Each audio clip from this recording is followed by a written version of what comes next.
DeAaron Fox has exploded in his second season. Those skills that captivated scouts at Kentucky, quickness, speed, a nose for timely plays, they've come to fruition this year.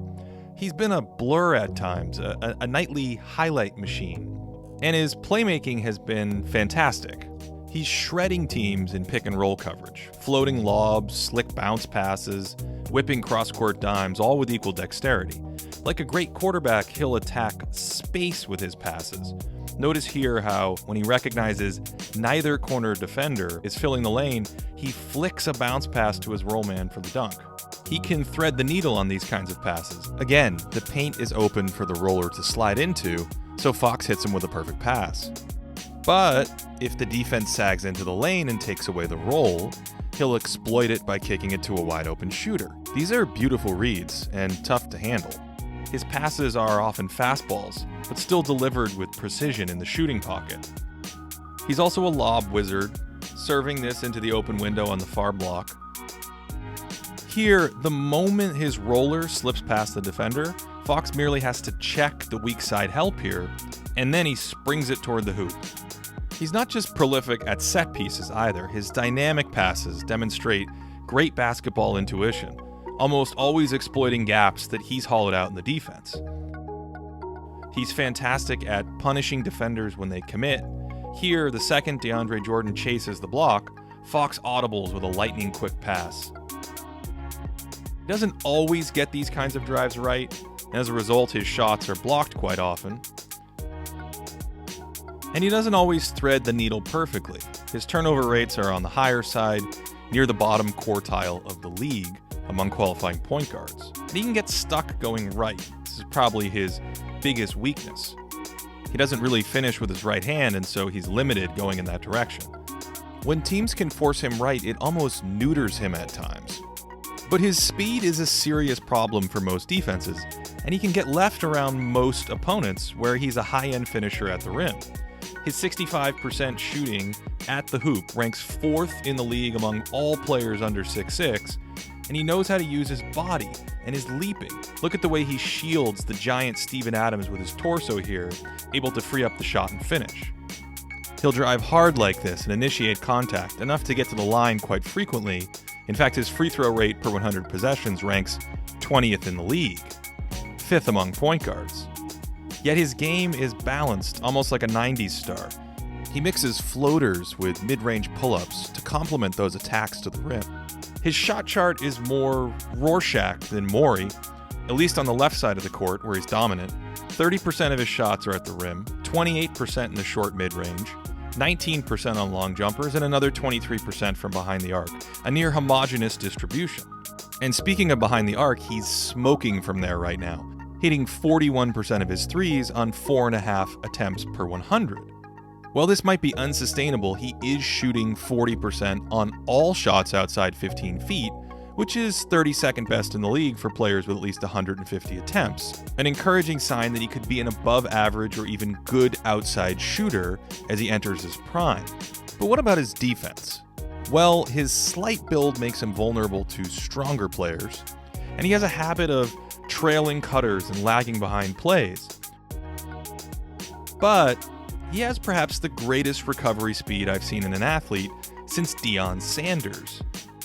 He even looks like a cornerback at times out there, eating up space like few smalls in NBA history. Some of his sequences are simply breathtaking. The moment he realizes there's no steal to be had, that his stunt has done its job, he's beelining into the corner, back to the shooter in a blazing 1.3 seconds.